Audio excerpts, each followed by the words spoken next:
morning students. In the last class we learned about rocks, and there are different types of rocks. The three types of rocks that are igneous rocks, sedimentary rocks and metamorphic rocks.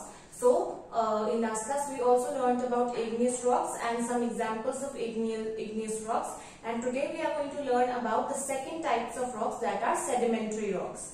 So first of all, open your books on page number 127 and be ready with your pencils. So we'll start reading sedimentary rocks.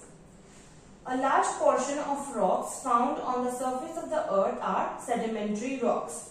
Now in the last class we learned that around 95% of the earth's crust is made up of igneous rocks, and now it is given that a large portion of rocks that are found on the earth are sedimentary rocks. These rocks are formed due to sedimentation of sand particles, mud, clay or other rocks.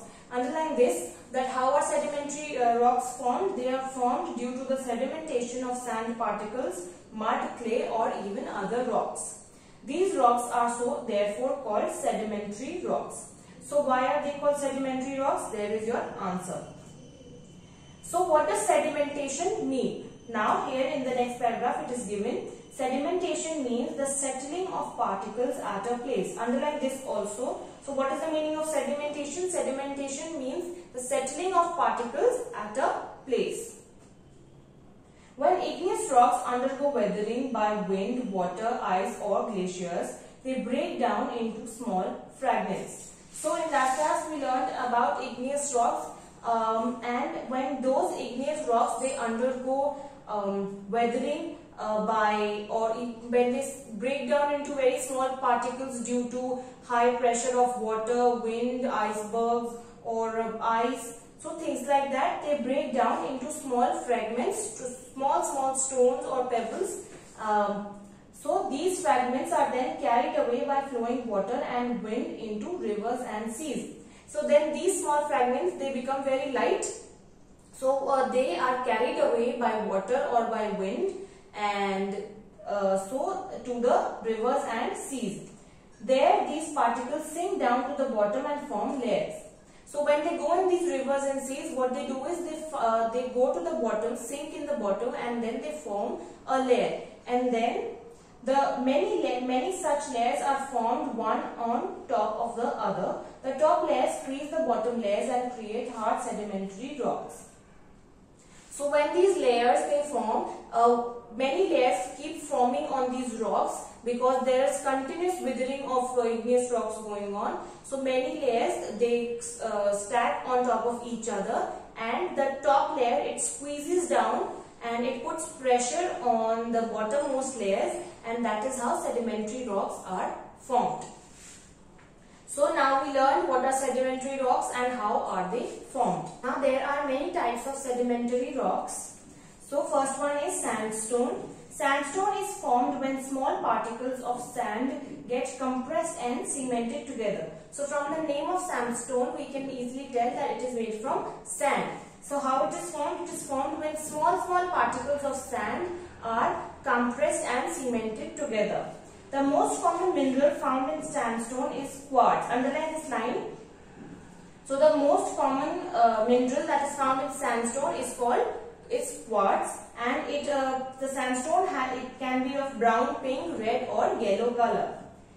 This rock is used to construct buildings. The famous Red Fort in Delhi is made of red sandstone. So sandstone it is used to construct buildings. For example, the famous Red Fort that is in Delhi, it is also made of red sandstone. Now shale. Shale is formed from the layers of clay that have been hardened. Underline this, that shale is formed from the layers of clay that have hardened.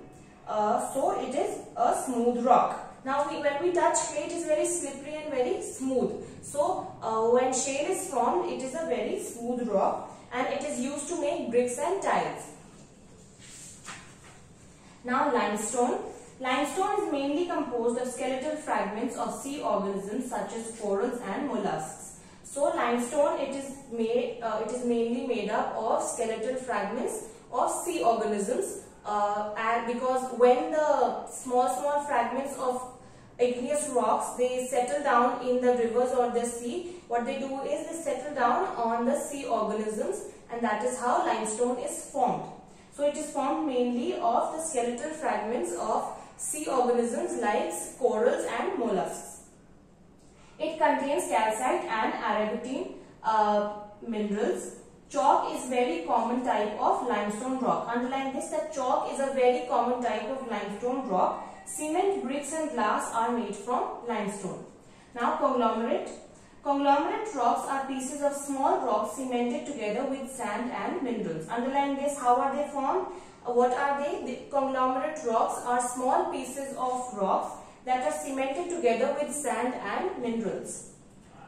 They have very uneven texture and can be grey or orange in color. So conglomerate rocks have an uneven texture and they can be either grey or orange in color.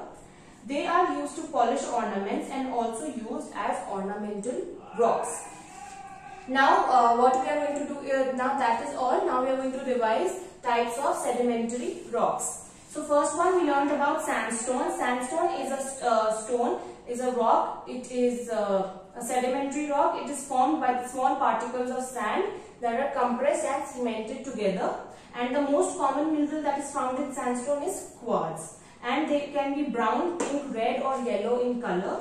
Sandstone is mainly used for construction of buildings, and the famous Red Fort that is in Delhi is made from red sandstone. Then the next one is shale. Shale, it is formed from the hardened layers of clay, the layers of clay that have been hardened. So it is a very smooth rock, and it is used to make bricks and tiles. Now limestone. Limestone is mainly composed of skeletal fragments of sea organisms like corals and mollusks. And the most common minerals, it contains minerals like calcite and aragonite, and chalk is the most common type of limestone rock. Cement, bricks and glass are also made from limestone. Now conglomerate rocks, they are pieces of small rocks that are cemented together with sand and minerals, and they have an uneven texture and they can be either grey or orange in color, and they are used to polish ornaments, and they are also used as ornamental rocks. Now this is the topic for today, sedimentary rocks. We have completed two types of rocks so far, and one type of rock is still left, that is metamorphic rock. But today you have to thoroughly read and revise what we have learned today, especially those lines that I have made you underline. That is all. Thank you and have a nice day.